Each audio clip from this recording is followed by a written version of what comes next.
At 7:12 a.m., while blueberry pancakes cooled, my ex told a judge I was mentally unfit to raise our daughter. The radio was doing that cheerful morning thing. Traffic, a weather joke about sweater season, while the skillet hissed and the dog nudged my shin for crumbs. A school backpack leaned against the pantry like a tired soldier, the permission slip pinned under a magnet shaped like a lighthouse. It could have been any American weekday, that ordinary choreography of syrup and sneakers, until my phone shivered on the counter and the subject line split the room. Emergency petition filed. I didn't open it at first. I pressed my palm to my chest and felt the quick, shallow bird of my heartbeat battering at my ribs, the edge of the counter steady beneath my other hand, and the pancakes going from golden to almost brown because I couldn't turn the burner off yet, not until I had air. Humiliation arrived faster than anger, like a flash of heat in my face. I pictured him in that navy suit he keeps for big days, hair neatly parted, smiling that soft politician smile into a screen, while he asked a stranger in black robes to doubt my love for the human I birthed. He knows the names of my meds. He knows the color of the pillbox because he bought it for me the winter I finally asked for help. He called it my armor. He also knows I never miss a dose. He knows I put myself in therapy when anxiety made my thoughts feel like horns in rush hour traffic. And he knows how religiously I log bedtime, meals, and fevers because I'm that mother, the one who can tell you which Tuesday she switched laundry detergent because the rash faded by Friday. And still, he wrote, mentally unfit. I inhaled, held, exhaled. The breath had to be counted or it would be wasted. This is the part where panic wants a microphone. I pictured my therapist's office, the cool chair fabric, the way we practiced anchoring in the body, hand on chest, both feet down. Name 5 things in the room: cast iron skillet, blue dish towel, the paper snowflake my daughter taped to the fridge in March and refused to take down, the manila envelope addressed from Dr. Patel that I hadn't opened yet, and the baby monitor dock with its red light blinking steady. I turned off the stove and slid the pancakes into the oven to keep warm, because the body still needs breakfast even when the heart is breaking. Defensive calm has a sound. It is the quiet click of a binder opening. I reached for the spiral notebook where I keep the parenting log, sleep times, school notes, the night she had that cough that sounded like a seal. I took a photo of the week's pages and emailed them to my lawyer before I even read the petition. The motion said episodes. I have episodes of folding laundry at 10 p.m. when the house is finally still. It said neglect. I have 4 years of pediatrician visits attended on time and a calendar that could double as a museum. Exhibition on snack schedules. It said medical non-compliance. And I could have laughed if it didn't make my throat sting, because I have the pharmacy app with the refill history set to auto and the reminder that pings me at 9 every night, so reliable that my daughter says, Mommy stars when it chimes. Then the shock pivot, the baby monitor app. 2 clips from last week were missing, just gaps where there should be sleep breathing and the occasional soft cough. I scrolled back to New Year's Eve, the night he says I lost it, and watched the line of timestamps hesitate like a record skipping. The router log showed a disconnect during the exact window he swung by to drop off vitamins. A burner number had texted him months ago during my panic attack.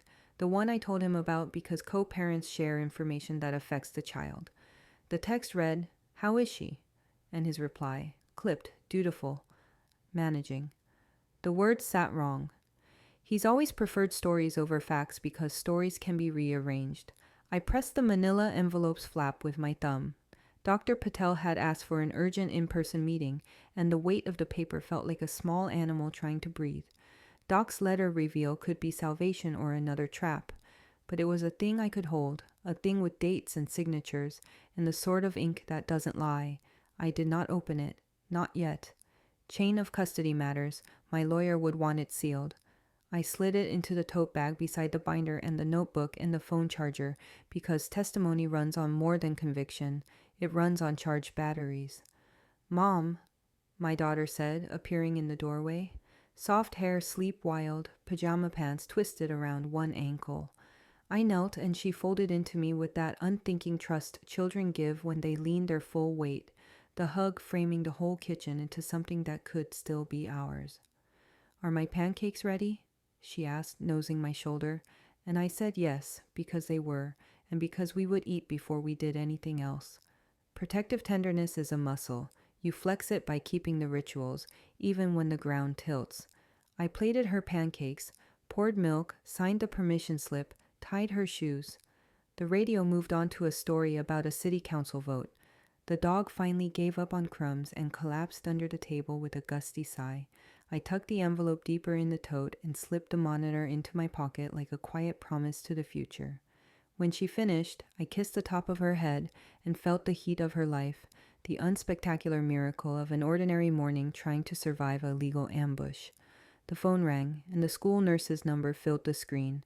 Our daughter had just reported that Daddy said Mommy might go away. The petition read like a biography of a stranger wearing my face.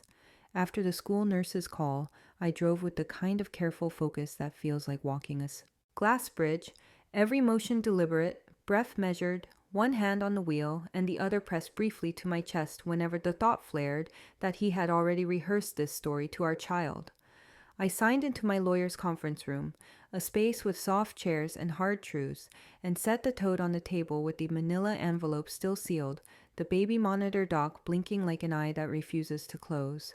We opened the filing together, and the humiliation landed before the ink smell had faded, because he hadn't just accused me of being unfit. He had curated a version of me pieced from half-truths and calendar fragments and screenshots cropped to decency's edge, then arranged them like a gallery of sins I didn't commit. I read the pages slowly because speed can be a kind of panic, and I've learned that panic writes no affidavits. He had selective screenshots from our co-parenting app, each one ending right before my clarifications or beginning after my context, cherry-picked messages that erased the parts where I set boundaries calmly, out-of-context therapy notes he never should have had, reduced to single lines implying I was escalated when the full entry said, patient de-escalated with breathwork, using established skills. He was smart enough not to invent. He was reckless enough to mislead. I named the trick out loud, then took a slow inhale and felt it click into the defensive calm I trust. Labeled a tactic, counter with records, stay steady. My lawyer walked me through the legal landscape the way you'd narrate a map for someone mid-storm. Temporary orders are stopgaps, she explained, meant to protect the child while facts are gathered. Parenting plans are blueprints, not verdicts. The evaluator's job is to observe, not condemn. Hearsay dies under oath, while evidence feeds the court. She described best interests, like a compass the judge will keep checking, then tapped her pen where he had tried to smuggle in opinions as facts, and I felt the room tilt back toward level ground. I breathed from the belly, the way Dr. Patel taught me, and let the shame drain into resolve, not because I am unbreakable, but because I have years of receipts that don't shake when someone raises their voice. We started the autopsy line by line. His March screenshot celebrating our daughter's perfect attendance was dated the same day the school closed for a snowstorm. The district calendar sat open beside us like a quiet witness. He attached a pharmacy receipt claiming I missed a refill, timestamped precisely when I was on a Zoom with HR, that I could prove with an internal meeting log and the automatic email summary sent at the hour mark.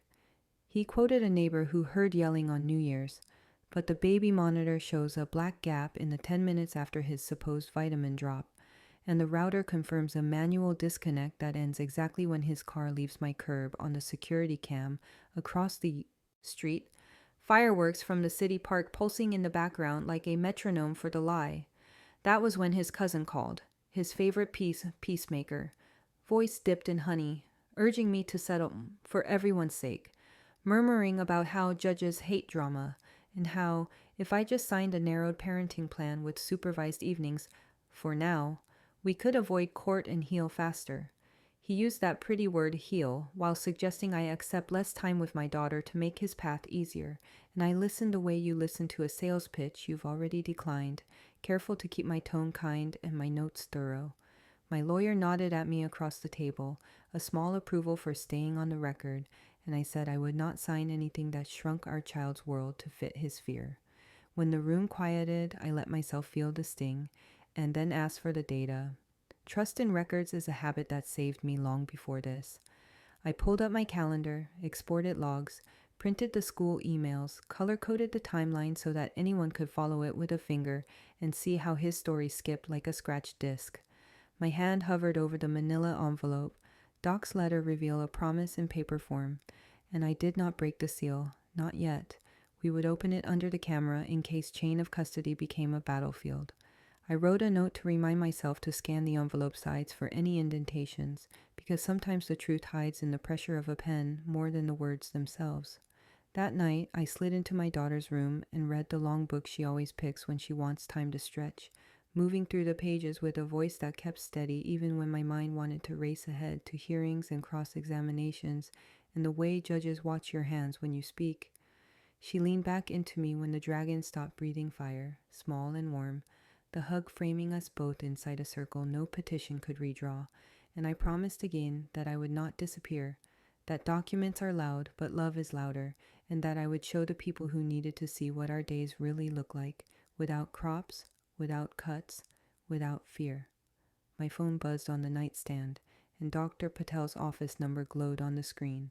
When I answered, the nurse's voice was clipped and sure. "You need to see this document. Today." Dr. Patel slid a folder toward me. The first page smelled faintly like smoke. The exam room was the quiet kind that makes you hear your own pulse. A muted blue wall, a tray of tongue depressors aligned like piano keys, the paper on the table whispering whenever I shifted my weight. I sat with both feet planted and the tote beside me, the sealed envelope still nested where I'd placed it last night, and I tried to breathe the way we practiced. Count in, hold, count out. One hand on my chest to corral the gallop there, while the other smoothed the hem of my sleeve so I wouldn't wring it. Dr. Patel took the chair opposite, not the rolling stool, which always felt like a choice to meet me eye to eye rather than from above, and he spoke in that measured tone I have learned to trust because it never sharpens even when the subject does. "Your anxiety," he began, "is well managed, and your compliance has been exemplary. We are going to talk about something else." He opened the folder and pulled out a printout that looked ordinary until it didn't. The top sheet was a photocopy, and the bottom corner had a small arc of scorched brown as if it had flirted with a flame and reconsidered. I smelled it before I registered the edge, that thin ghost of smoke clinging to toner, and humiliation rose hot in my face because medical paper is supposed to be sterile, uncontroversial, the record of the body and its care, not a battlefield. He watched me ride the wave and let it pass. He knew not to fill the air too soon. "I was contacted," he said, "by your ex. He wanted me to add language implying instability, cautions that are not medically indicated. He used phrases like episodes and non-compliance in an email and during a call with my front desk. I refused. What you're looking at is the clinic copy of my refusal and a note from administration. Someone attempted to destroy the original note after hours. My staff retrieved this from near the shred bin." I leaned forward, not because drama demanded it, but because the folder had become a map, and I needed to read it correctly. The burnt edge trembled in my periphery like a held match, and defensive calm kicked in, cooling my voice to something even I would believe if I were on the stand. "Do you have headers, dates, signatures?" I asked, and he tapped the margin where time and initials lived, concrete and unfussy. Beneath that note lay a patient portal printout, and at the bottom, in the smallest font, because institutions hide crucial things in tiny ink, sat a row of metadata. Last access, 11:47 p.m. User, clinic front desk, remote IP, unfamiliar. Dr. Patel explained that after-hours access is allowed for on-call needs, but this one didn't match the clinic's usual pattern, and the audit trail had already been flagged for internal review. "We are preserving logs," he said. "Your counsel can subpoena if necessary." Trust in records steadied me like a handrail, and the shame that had burned at my ears cooled into clarity. He described the call from my ex in clinical terms, the way a weather report names a storm without theatrics, and then he showed me an email thread where my ex pressed for stronger wording so the court would understand the risk. He suggested politely but firmly that I loop my attorney into custody of everything. He had already printed a chain of custody form, and his signature waited on the bottom line with the date, a small act that felt like a lighthouse beam cutting through night. I breathed into the relief carefully because hope can make you careless, and careless is not a language that judges speak. Then came the shock pivot nested inside the folder like a blade in velvet. Beneath the photocopy was a second document, sealed in a smaller envelope, labeled in blue ink, to be opened with counsel present. He slid it toward me and nodded at the tote where my larger envelope sat, and suddenly both pieces of paper felt like twin lungs, holding the same air that could keep us conscious through the next sprint. "This concerns the evaluator," he said. "I'm not at liberty to discuss content without your attorney in the room, but you should know the environment you're walking into is not neutral." The word "not" clicked between my ribs like a gear engaging, and I thought of my daughter's bedtime promise, the way she fit under my arm, the hug frame that made the world feel navigable. Righteousness rose, not wild but disciplined, a current I could steer. I signed where he indicated, logged the time on my notebook spine, photographed the edges of each page with my phone so the burn pattern and staple shadow were captured exactly, and tucked the sealed envelope beside the first one in my tote. We rehearsed briefly how his testimony would sound. Short sentences, factual scaffolding, no speculation, and then we sat in a silence that wasn't empty so much as respectful of what had just shifted. "They are trying to weaponize your health," he said finally. "We will not let them." I nodded because speech felt fragile and because my breath was steady now, and steadiness is its own kind of triumph when someone has built a machine to shake you. I walked out past the waiting room where a toddler was naming fish on a wall mural and a grandfather was folding a sports section into near-perfect rectangles, and I thought of the ordinariness of other people's mornings still intact. Outside, the light was that hard winter brightness that makes everything look like it's telling the truth whether it is or not. I opened the car, set the tote in the passenger seat like a person, and reached for the ignition, already drafting the email to my lawyer in my head so the chain would be unbroken. My phone vibrated before the engine caught, a blocked number filling the screen, and when I swiped, a single line arrived like a knife slipped under a door. "You won't like what the evaluator hears about New Year's.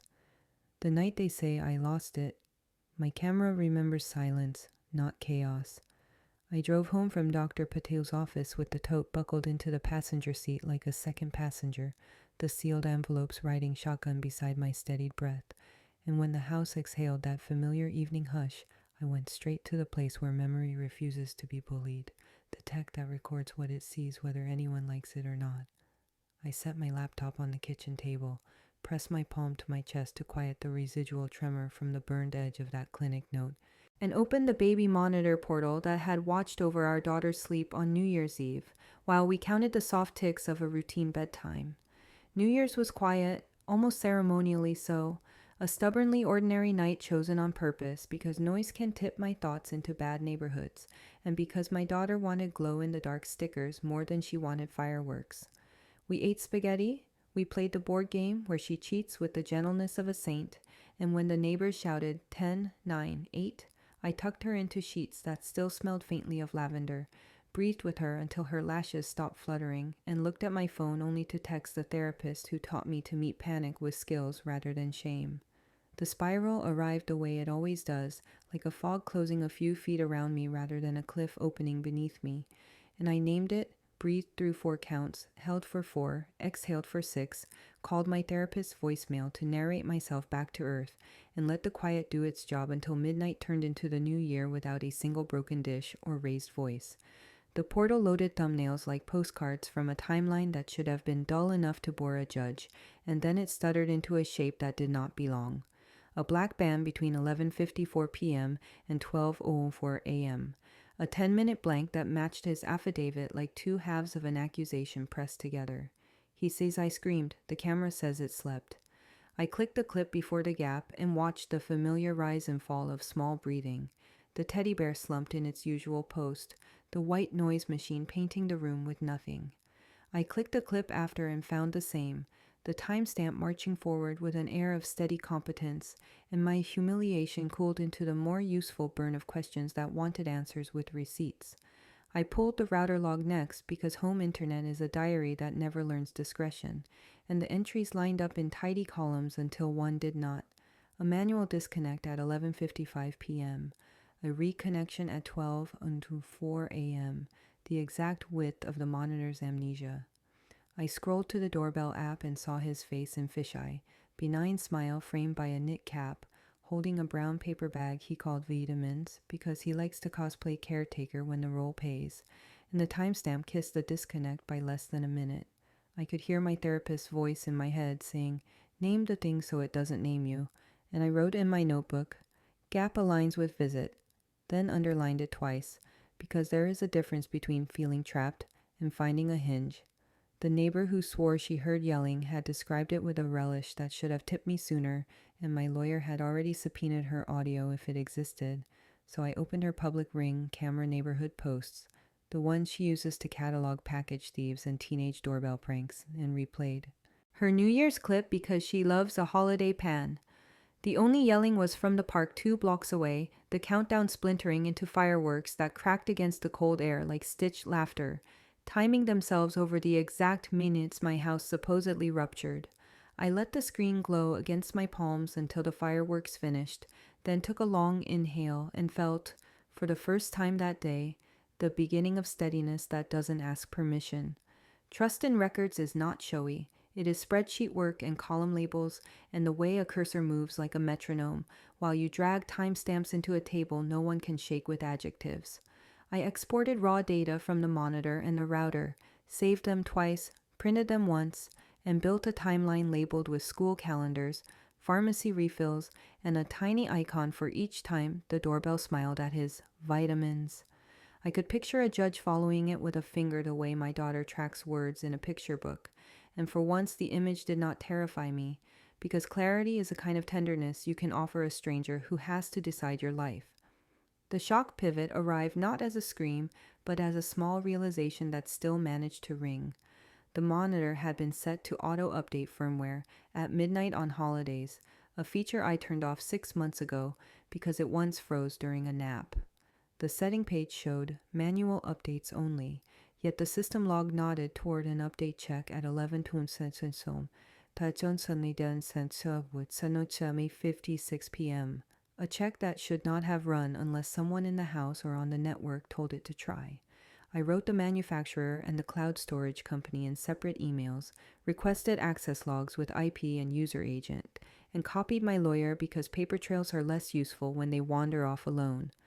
When I closed the laptop, the house did that blue hour shift where rooms take on the gentler geometry of evening, and my daughter padded out, hair tangled and cheeks warm, looking for water and a reason to be held.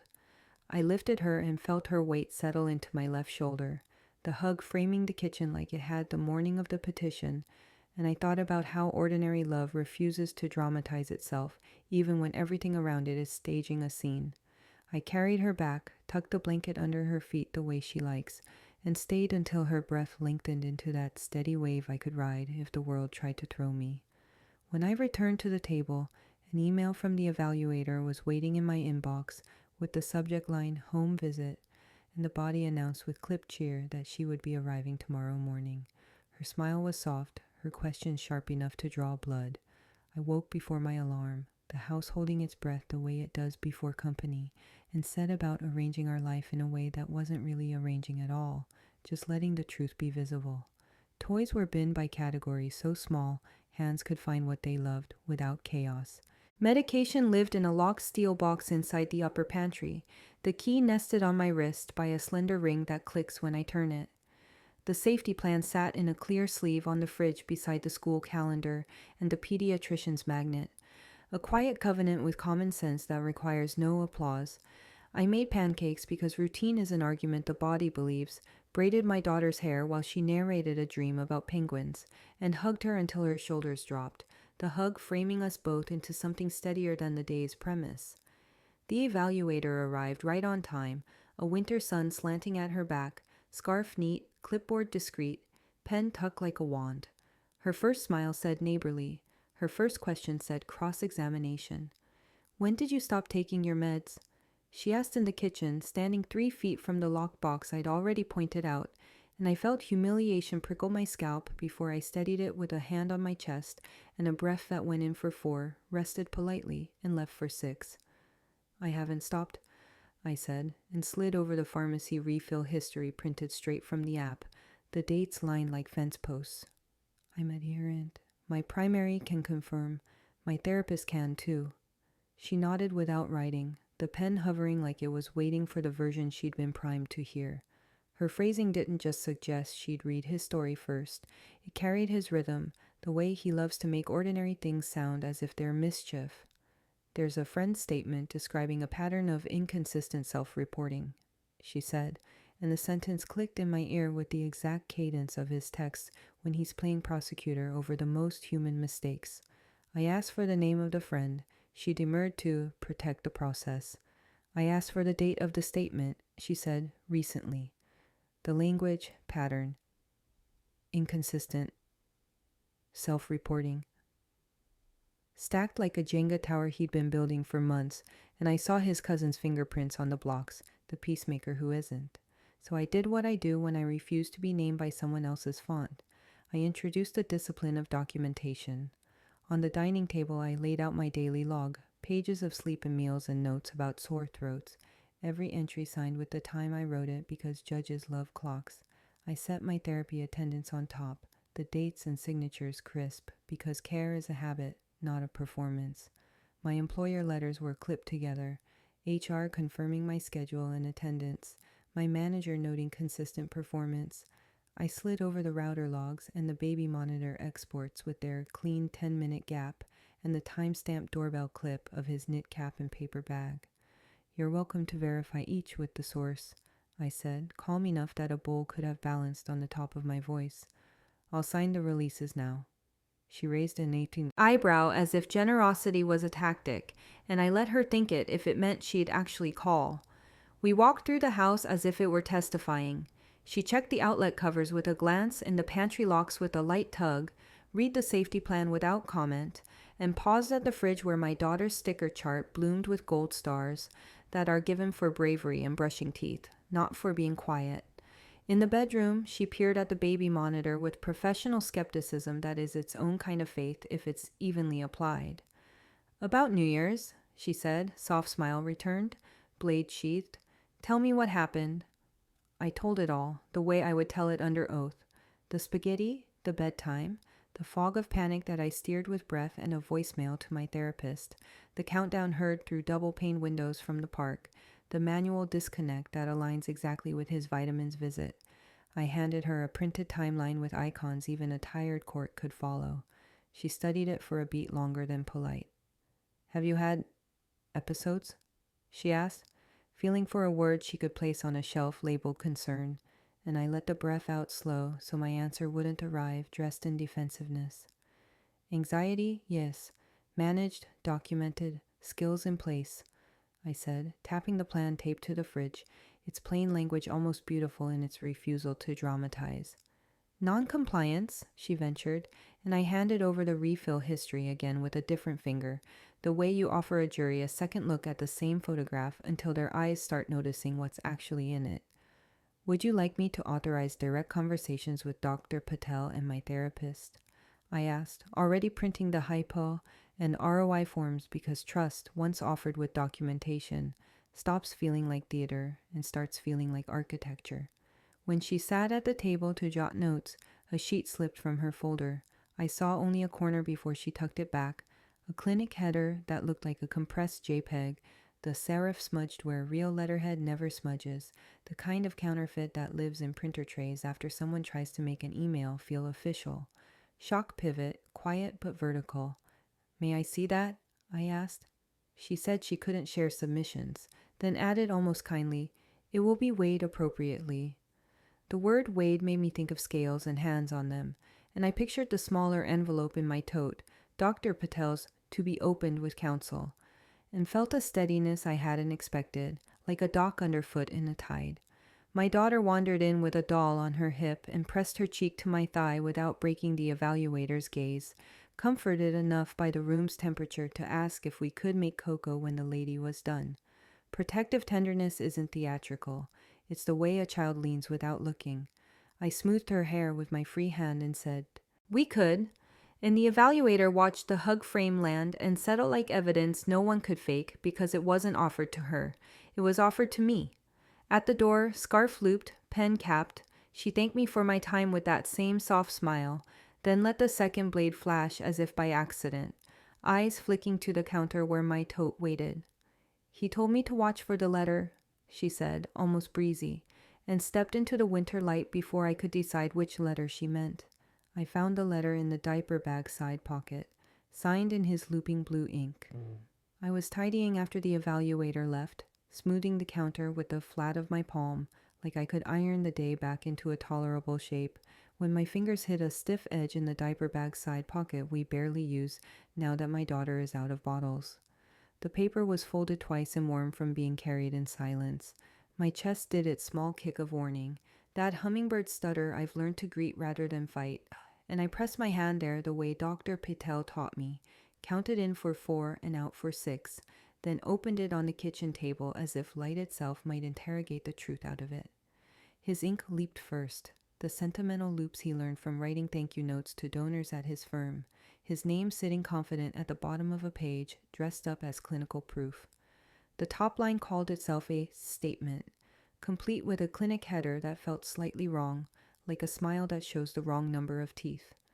In it, the writer claimed I had admitted to self-harm ideation on New Year's Eve, that I told the group I feared I might do something drastic, and that I was considering cessation of medication.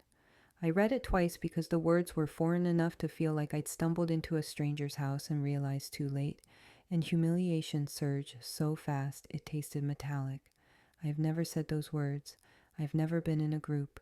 I'm steady about medication the way pilots are steady about checklists, and my New Year's spiral was a fog handled with breathwork, a voicemail to my therapist, a bedtime that stayed soft. This paper tried to turn my discipline into danger, and I could hear his voice coaxing it into existence with that reasonable cadence he wears when he wants a door to open that should stay closed. Defensive calm arrived with its small, blessed crispness. I lifted the letter, angled it to the window, and the header dissolved into pixels at the edges, a compressed JPEG lashed to the page like a stolen badge. Real letterhead doesn't pixelate on a slant. The font on the clinic name didn't match the font on the address. The spacing around the date was off by half a breath. The signature line above his name bore a title no one at Dr. Patel's practice actually uses.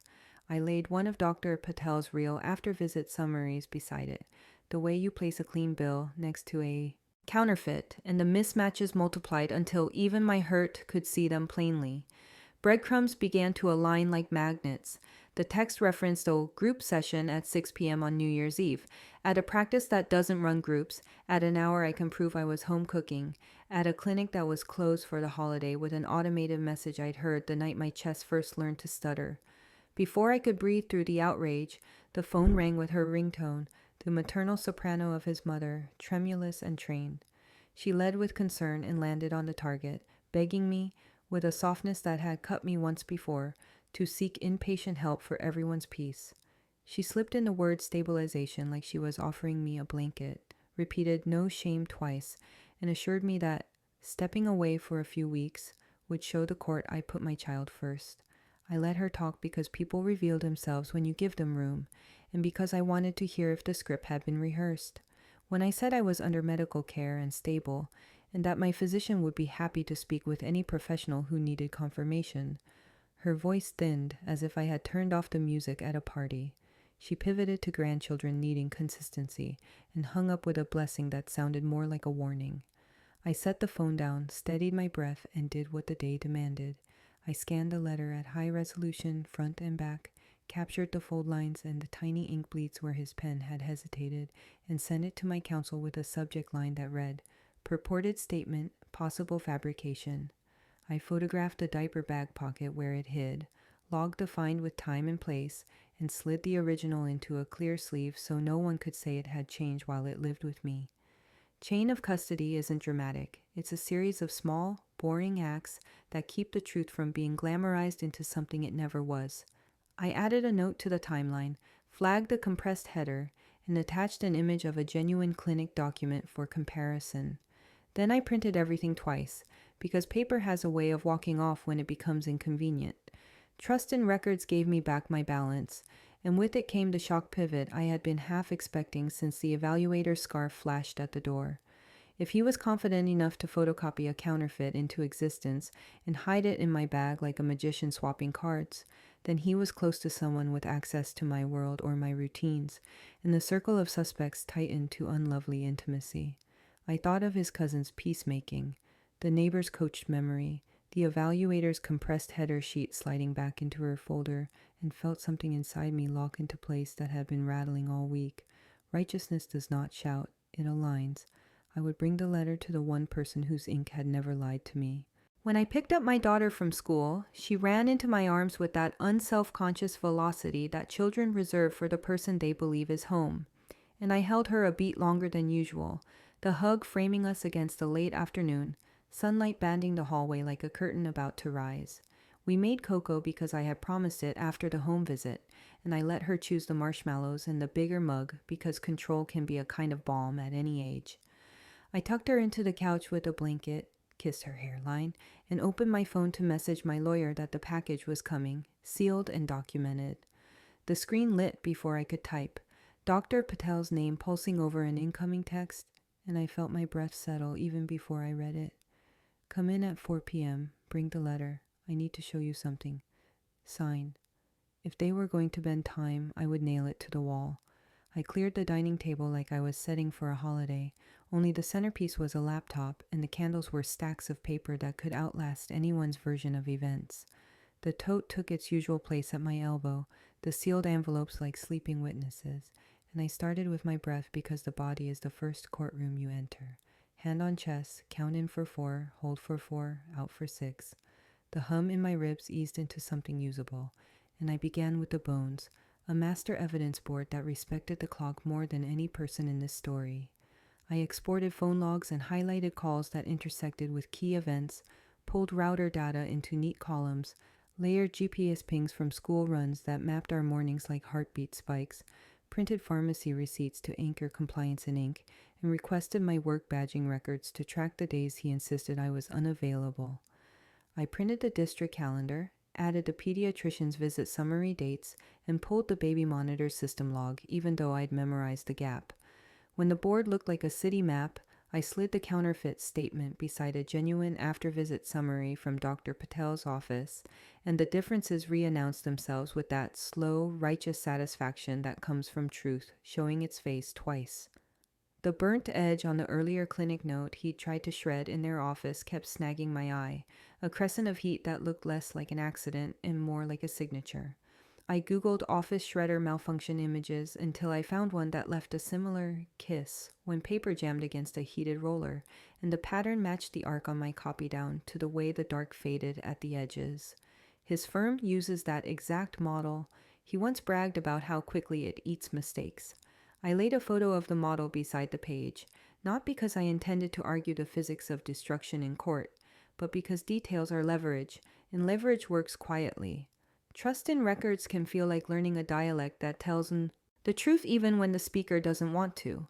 I opened the PDF properties on a scan he'd attached in Discovery, his copy of the statement he swore came from the clinic. And there, tucked in the metadata like a shy confession, the author field held his initials in the same condensed form he uses on office memos. A normal person might not know to look there. A person who has had to prove her sanity to newcomers learns the secret places where documents keep their loyalties. I took a screenshot of the properties window, printed it, saved it to the case folder with a name that would make sense to a judge's clerk at 3 a.m., and emailed the file to my lawyer with a line that read simply, Metadata, author field. My attorney called within minutes, voice steady in that way that hears a fire alarm and steps toward the extinguisher. We reviewed the plan like athletes on the sideline, our whiteboard the table and our playbook unforgiving in its clarity. Preserve everything. No public accusations, yet. File a motion to compel device records from his office, including printer logs, shredder service tickets, and network access around New Year's. Subpoena the doorbell system's full-resolution video and server logs. Ask the baby monitor company for IP-level access history. Request the evaluator's submission log to identify the friend's statement and match its language to his cousin's messages. She would draft a motion. I would keep building the spine of the timeline until it could stand up in court without my voice holding any part of it upright. Humiliation had been a companion these last days, but practicing testimony turned it into something I could set down. I stood at the kitchen island and spoke aloud to the coffee maker because it's the tallest witness in the room, explaining in full sentences how I manage anxiety, what the plan on the fridge says, why breathwork works for me, and how compliance isn't just a word I throw into conversations to sound impressive. It's a ritual I perform at 9 o'clock each night when the reminder chimes, tiny faithful bell. I practice saying, I was afraid, and then I grounded, instead of I panicked. Because fear isn't a character flaw and grounding is a skill, and American judges hear the difference even when they don't consciously know they do. I pictured my daughter's face tucked under my chin and let that image smooth the heat behind my eyes until my voice could soften without breaking. The shock pivot came mid-afternoon. Not loud, just a click when I realized the friend statement described a detail only 3 people knew. The exact number of steps from my bedroom to the kitchen, a number my fitness tracker loves to celebrate. I had told it once to his cousin at a barbecue when we were laughing about obsessive apps. It was nothing then. It is not nothing now. I added his cousin's texts to the board, flagged phrases that echoed the evaluator's questions, and highlighted them in the same color I used for the metadata screenshot so the relationships would glow even for tired eyes. As the light thinned, my daughter drifted into the dining room, hair a little static from the couch blanket, and climbed into my lap without asking. That protective tenderness that lands right when resolve could calcify into something less human. I wrapped my arms around her and let her point to stickers on the calendar, as if this were just any evening in any family working through any list, and the hug framed the mess on the table into a story I'm still in charge of telling. When she padded off to play, I packed the most sensitive pages into a labeled envelope for my lawyer, taped the edges, signed and dated the seal, and placed it in the tote like you tuck in a child who has done hard work. My phone chimed, a court notice sliding across the screen with bureaucratic neutrality. The emergency hearing was advanced to Friday, 2 days from now. They dangled peace like a truce and tried to price it with my daughter's life. By morning, my dining table looked like a war map under glass, timelines radiating out from New Year's and bending back toward Friday's hearing. I had slept in fragments, rising twice to press my hand to my chest and pull breath through the tightness until it loosened its grip, whisper counting the way Dr. Patel trained into my muscles. The call came just after school drop-off, a number I knew from letterhead and threats. His attorney, voice polished to a courtroom sheen, proposing what she called a sensible compromise. She spoke like a concierge arranging a spa appointment, rolling out terms that sounded benign until you placed them next to a life. Supervised visitation for me for a period of stabilization, joint legal decision-making for him to streamline choices, and a gag order barring me from discussing medical matters publicly, which is to say, silencing the very truth that keeps us safe. I put her on speaker in my lawyer's office so the walls could learn the shape of this tactic, and the document arrived by email while we listened. The PDF, a neat stack of concessions dressed as kindness. Buried in Clause 6 was the first breadcrumb with teeth. I would waive access to the evaluator's raw notes and underlying submissions to reduce adversarial posture. The phrase was elegant enough to distract a tired person, but I was not tired of seeing clearly anymore. If the evaluator's notes supported him, this clause would not exist. If neutrality were real, there'd be nothing to hide. I circled the line with a pen hard enough to emboss the page beneath it, and the motion of my hand steadied me, turning humiliation into focus the way a lens slides from blur to crisp. Then the cousin called, the peacemaker again, patched in by accident or design, his voice seeping through the speaker like cologne you didn't invite. He practiced the script he'd honed over years of family skirmishes. Let's avoid court, for the kid, for your health, for dignity. And then, forgetting for one dangerous second that I was listening with a lawyer, he turned his voice away from the phone and delivered the line he meant for my ex alone. Don't let her see the portal. The room held still, the way a deer holds still in tall grass, and my attorney raised an eyebrow that translated perfectly to, "We heard that." I felt the shock pivot, not explosive, but precise, as if a safe's tumbler had clicked into a new position that would be very useful when we started opening doors. I asked questions in that even tone I've cultivated for moments when I could justify screaming. Would supervised visitation be with a neutral center or at a relative's home? For how long, measured against what objective milestones? Who determines stabilization, and based on what medical authority?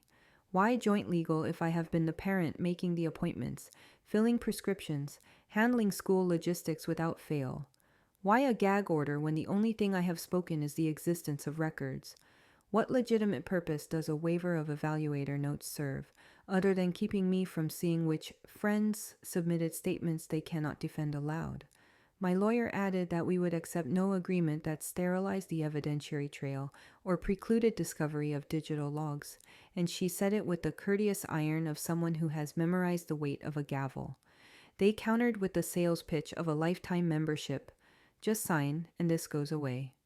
I pictured my daughter's face at pickup, the way she searches my eyes for the weather of the afternoon, and I knew exactly what away meant in their mouths. It meant his narrative settling like dust over our life while evidence coughed unheard from under the furniture. It meant a precedent of silence I would not be able to outrun.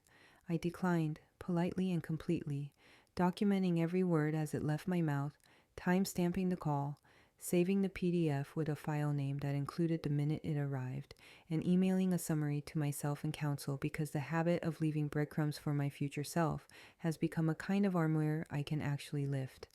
As if to remind me that the ground under my feet was not only legal but human, Dr. Patel called between patients. He didn't ask whether the offer was tempting. He didn't tell me what to do. He said he was ready to testify, that his notes were in order, that he had alerted clinic counsel to anticipate subpoenas for access logs and phone records, and that he would not allow his practice to be used as a prop in anyone's custody theater. The ethical spine in his voice was a chord I could resonate with. It calmed something raw inside me. I took a steadying breath and let it travel all the way down, then told him I had the counterfeit letter in a sleeve in the metadata. Screenshot in the file, and that I would bring both when we met before the hearing.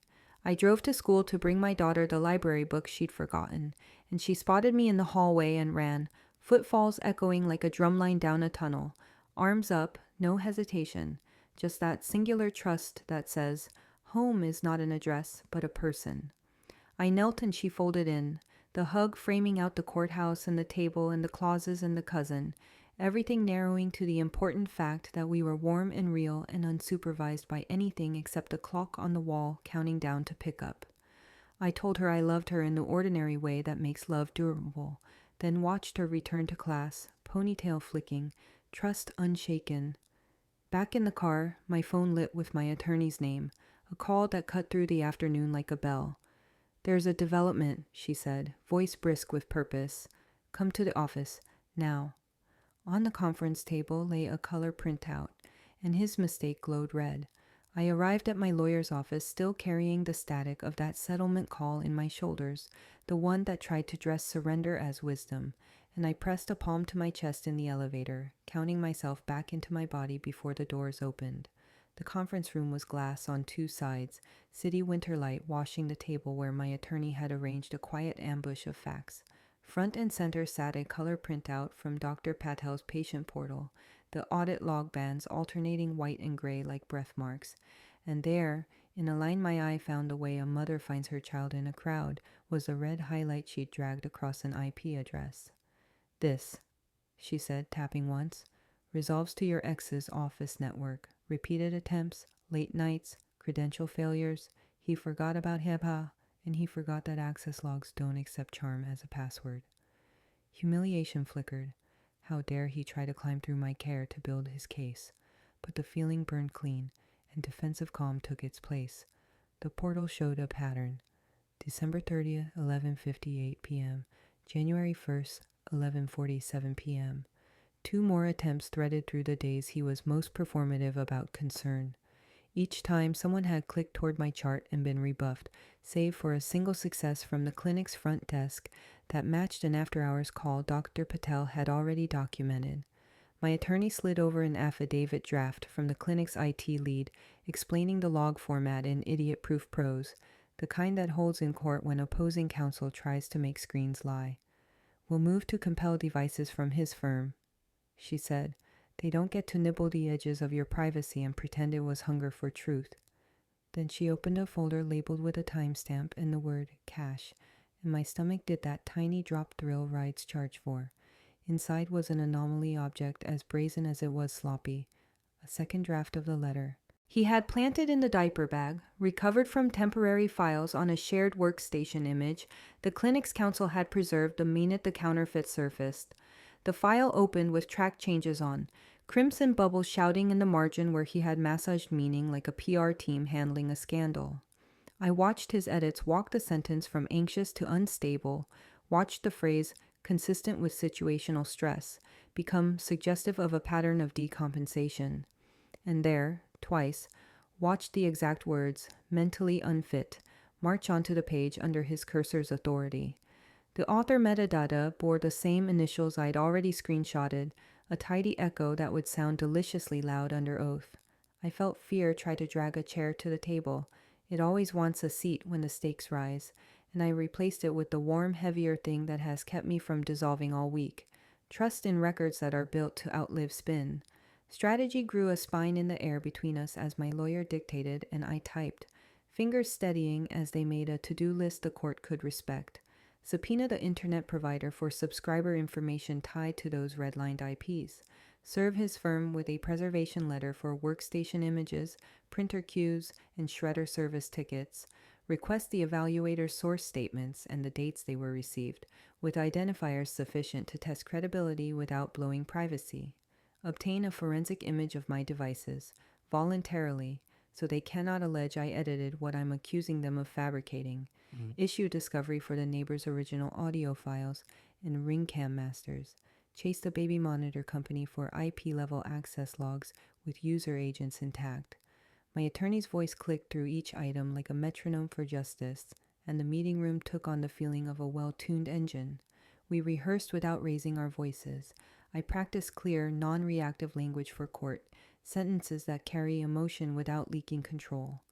I experienced anxiety and used established skills to self-regulate, I said aloud, letting the syllables hold the work I've done. I did not stop medication. Records reflect adherence. The document labeled statement is not authentic. Clinic administrators will testify to its origin and attempted destruction. Access attempts to my protected health information originated from my ex's workplace network. I did not authorize those attempts. I kept my tone even, because panic may be human, but clarity is persuasive, and I am trying to persuade a person who has to weigh futures, not feelings. Righteous anger rose, measured and directional. It did not want to smash or scorch. It wanted to align. I thought of my daughter's library book waiting in her backpack, of cocoa mugs drying in the dish rack, of the way she leans in for a hug without ever wondering if I will be there to catch the shift of her weight. That image landed like a bench in my chest, somewhere to rest the parts of me that tremble when someone builds a story out of my skin. My attorney must have seen something on my face soften. "This is strong," she said. "You are strong. We are not just swatting at smoke. We can show the match." The door clicked and footsteps paused in the hallway. My phone buzzed once. Then the conference room phone lit up with the front desk extension announcing a guest who hadn't bothered with email. I could hear the murmur before the door opened, a familiar cadence wrapped in professional courtesy that manages to sound like certainty without swagger. Dr. Patel called from the hallway, voice carrying just enough. "I'm walking in with something you need to see." Dr. Patel held an envelope. Inside, my ex's own signature confessed the scheme. He set it on the conference table like you set down something alive, not to spook it. A heavy linen envelope with the clinic watermark ghosting through, the flap sealed in red tape initialed across the seam. I felt my hand go to my chest before I told it to, breath catching on the knowledge that paper, not outrage, might finally carry the weight I had been shouldering.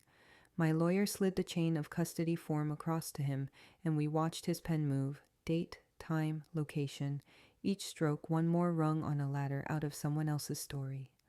"This," he said, breaking the seal with a careful thumb, "is the directive your ex emailed to my front desk, then hand-delivered when they wouldn't answer in the way he wanted." He lifted a single page with a clinic header that did not pixelate, with a footer aligned to perfection, and with the certainty of ink that dries into truth. The letter was short in the way loaded things are short. 3 paragraphs addressed to a specific administrator by name, requesting stronger language about my mental health to ensure the court understands the risk to the child, suggesting phrases, boxed in quotation marks as if to be helpful, like mentally unfit, non-compliant with medication, and concerning ideation. It referenced the date of New Year's, then misdescribed the clinic's schedule in a way that made the fraud legible even to a layperson. And at the bottom, in the looping blue ink that had greeted me from birthday cards and settlement proposals, my ex had signed next to his printed name, with his firm's letterhead faintly watermarked from the scan he'd used before he thought better of leaving a trail. He came in after hours to pressure staff, Dr. Patel said, voice steady. The administrator refused. There was a confrontation. Someone tried to run it through the shredder before close. She pulled it out. He slid a second page forward, the administrator's witness statement. It read like a meteorology report for a storm you can't deny. Timestamped, neutral language, details about tone and volume without a single adjective that could be called bias. She cited the moment he used the phrase, protecting my custody bid. Quoted verbatim, in the instant she realized the front desk printer had cached the document he thought he'd erased. She removed it from the top of a shred stack when he turned to answer a call, which explained the scorch kiss on the corner we'd circled earlier. A heated roller's reminder, not a theatrical flourish. The clinic's IT lead had appended email headers, originating IP, message ID, refusal reply from the admin, and the hand delivery logged at the door with a badge scan. His, again. Because access control systems don't forget. My lawyer's finger tapped the headers in rhythm with my breath, aligning two metronomes, humiliation, which had been a constant hum in my bones, quieted beneath something heavier and more useful, the relief of reality that doesn't need me to dress it. We built the evidentiary spine in real time. Dr. Patel authenticated the document. My attorney photographed each page against a scale card. We slipped them into sleeves labeled with case number, then nested those sleeves inside a larger folder that would go to the court with our motion. She spoke the legal framing out loud the way you rehearse a linesman call. Authenticity verified by custodian of record. Motive established by explicit language. Attempted destruction inferred from scorch and corroborated by witness account. Relevance direct to credibility of petitioner. Prejudice substantial. Probative value overwhelming. It sounded like architecture, not appetite. The room felt less like a battleground and more like a workshop where something protective was being built. I thought, briefly and with a grief that did not drown me, about the cost of getting here, the hours hunched over logs, the way my daughter's bedtime stories had to share space with subpoenas, the indignity of having a body that sometimes trembles used like a crowbar. I narrated the cost to myself so I wouldn't minimize it when I needed to look composed in court. The mornings of waking into panic and writing it down with breath, the calls to the school where I modulated my voice to keep adult fear from spilling into child spaces, the neighbors who will not remember how quickly they offered their ears to a lie, and still beneath it a spine, the knowledge that I have not been perfect, but I have been truthful, that I have not been immune to fear, but I have been faithful to care, that a mother's steadiness is not erased by a man's performance of concern in legal stationery. Dr. Patel rested his palm lightly against the envelope, a gesture that felt like blessing without theater. I'm testifying, he said. We are notifying our counsel and your court that any attempt to contact staff outside proper channels will be documented and reported. Your health has been used as a pretext. We won't allow it.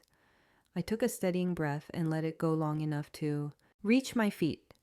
In my mind, my daughter's hug framed the table again, the way she collapses into my side, convinced gravity is a thing I can control. And I let that image anchor me while my lawyer organized the exhibits. We were halfway through drafting the amended witness list when my phone buzzed against the wood, a vibration that made the water in the carafe shiver. The screen flashed an alert from the court portal, subject line in block letters, and my throat tightened not with panic this time, but with a readiness I had earned. Emergency notice, he had filed a last-minute motion for temporary sole custody. In the hush before testimony, I could hear my heartbeat syncing with the clerk's clock. The courtroom smelled faintly of paper and winter coats, that mix of wool and toner that turns time formal.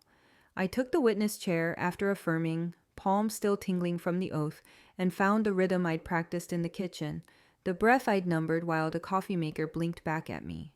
My hand hovered once at my chest and then settled in my lap. I began the way Dr. Patel taught me to begin anything that scares me, by naming the thing cleanly. I have anxiety. I said, and it is managed. I attend therapy every week. I take medication nightly, as my pharmacy history shows. I keep a safety plan on my refrigerator and follow it with the same fidelity I bring to my daughter's bedtime. I did not stop my meds. I did not have episodes the night in question. I did what I have learned to do. I breathed, I called my therapist's voicemail, and I slept once my body agreed. Opposing counsel tried to bait heat from my answers by asking in circles, but I stayed on a straight road, one sentence at a time, offering facts the way you offer water to someone who says they're thirsty and keeps declining. He introduced the counterfeit statement, and my attorney rose to object before I had to watch it be dressed as evidence. The judge admitted it for context only, then watched me closely as I explained the mismatched header, the font inconsistency, the non-existent group, and the holiday closure message that lived on the clinic's phone system. I felt humiliation try to bloom and let it pass like a small weather system. My voice did not tremble. I told the court what my daughter's nights look like: white noise, a bear with a mended seam, a monitor that hums, and I held the image steady until I could feel the room see it too. Then the timeline came out of its sleeves. My lawyer walked the judge through the baby monitor thumbnails, kissing that 10-minute blank, the router log clicking off at 11:55 and clicking back on at 12:04, the doorbell clip catching my ex in a knit cap with a paper bag he called vitamins, the district's calendar proving a snow closure on a day he swore our child was in class while I allegedly missed a refill. The PDF metadata printout sat like an unblinking witness. Author field with his initials, creation. Date that undercut the story he'd told the evaluator. We marked the portal audit logs in red, where the IPs resolved to his firm's network, late-night attempts that made the courtroom's quiet feel suddenly attentive. Dr. Patel testified next with the unruffled cadence of a person whose job insists on precision. He confirmed my diagnosis and management, my compliance, and the absence of any clinical basis for the words mentally unfit. He authenticated the preserved directive, the letter my ex sent to the clinic administrator requesting strong language to protect his custody bid, and the administrator's contemporaneous statement explaining the confrontation and the salvage from the shredder's mouth. He explained the scorch on the corner without drama. He identified the email headers and the badge scan entry log. He looked at no one in particular as he said the phrase protecting my custody bid, and the sentence landed like a bell everyone had to acknowledge hearing. False allies faltered under light. The neighbor, nervous in a jacket that creaked when she moved, admitted on cross that she had been encouraged to listen for trouble. Uthrice confessed she couldn't distinguish park fireworks from human voices in winter air, and conceded her ring cam showed celebratory noise at the exact time she remembered yelling. The cousin, faced with his own texts and a recording my lawyer introduced with surgical calm, wilted at the line, "Don't let her see the portal." He tried to call it dark humor. The words did not laugh. Opposing counsel pressed again at my chest, worried the word panic like a loose tooth, asked if I had ever felt out of control. I answered the way we'd practiced. I have felt fear, yes, and I have used established skills to self-regulate. The judge watched my hands more than my face, and I let them rest in plain sight, fingers laced lightly, wrists quiet. When the attorney suggested I might dramatize my stability, my lawyer raised the refill history, the therapy attendance, the work badging, and the pediatrician's visit logs. Paper does not perform, it persists. The judge asked a few questions of her own, voice cool with curiosity. She asked how my daughter reacted when routines were broken. I described the cocoa, the library books, the way she leans into me at pickup like gravity knows my name. She asked what I understood best interest to mean. I said it means safety, stability, and love that behaves like a verb. She asked whether I had prevented contact between my daughter and her father. I said no, and pointed to the co-parenting app entries where I offered extra time when work ran late, the playdate logistics I juggled, the messages I wrote that began with "for her sake." Closing remarks were brief because the evidence had already done the work. My attorney framed my ex's conduct as a pattern of manipulation, access attempts through a medical portal, fabrication of a clinical statement, pressure on an evaluator, coordination with relatives to seed a narrative. She said the words weaponizing mental health without turning them into spectacle. Opposing counsel clung to concern, and tried to recast deceit as desperation. The judge's face did not move. She called a recess to review the preserved letter, the administrator's statement, and the logs. The room stood, then emptied into the hallway murmur, where winter air slipped under the doors and steadied us all. I sat with my lawyer and pressed my hand to my chest, breathing until the clerk's clock found me again. When we were called back, the judge returned with her file open to a marked page and looked at both tables like a metronome about to strike.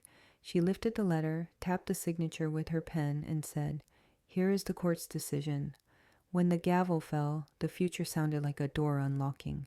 The judge read from her notes in a voice that did not rise or fall with anyone's feelings, and still the words remade the room. Petition denied. Temporary order granting me primary physical custody pending a full review. A therapy-based co-parenting requirement for him with compliance monitored by the court. A directive that all medical communications run through verified channels, not backdoors or concern emails to front desks. A formal admonishment for evidence tampering, referred to investigators with jurisdiction to follow the scorch trail wherever it leads. I felt my hand go to my chest as if to steady the key that had just turned, and my breath finally moved through without catching on splinters. Outside, the corridor swelled with the soft traffic of other cases, other doors, the ordinary hum that keeps a courthouse from calcifying into myth. My lawyer squeezed my shoulder and said we'd file the cleanup motions, the ones that turn rulings into paperwork the world can read. Dr. Patel nodded once, a small bow to the notion that truth had, for a few minutes, behaved the way it is supposed to. I stood still and let the change happen in my body before I named it with words. I had been in defense for so long that the stance had become a shape. Now I could feel something else taking its place, not a leap into triumph, but a measured step into authorship. Authorship felt like boundaries I could state without apology. He would follow the plan, or the plan would fold around him like a brace, until he learned how to walk without leaning on my life. I would continue care the way I always had. Weekly therapy, nightly medication, breath counted through the tight places, and I would protect truth with the discipline that got us here. The letter that tried to dress as a clinical note would live in a sleeve with its chain of custody intact.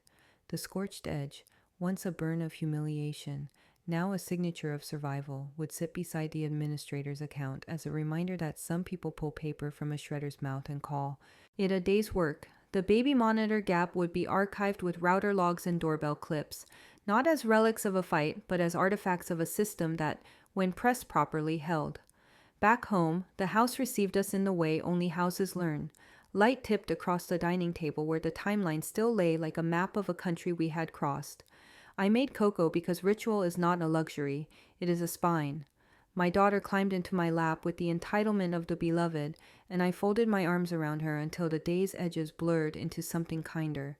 Protective tenderness does not erase what happened. It makes a place to set it down.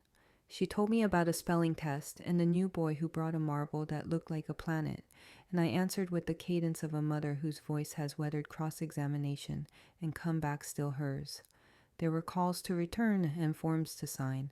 My lawyer sent over a draft notice preserving every login device image the court had blessed in its order. The investigator's office requested copies of the clinic email headers and the portal audit trail that had glowed red on the conference table. The evaluator, now required to disclose underlying submissions to both parties, scheduled a follow-up with the kind of professionalism that had been missing when the word friend did too much work. I printed and filed and labeled and breathed, not because I feared a reversal, but because routines are how I remind myself that justice is an event, and then it is maintenance. At night, after my daughter fell asleep with a stuffed bear wedged against her chin, I stood in the doorway and watched the monitor glow its ordinary gray and felt gratitude for a machine that had refused to narrate on command.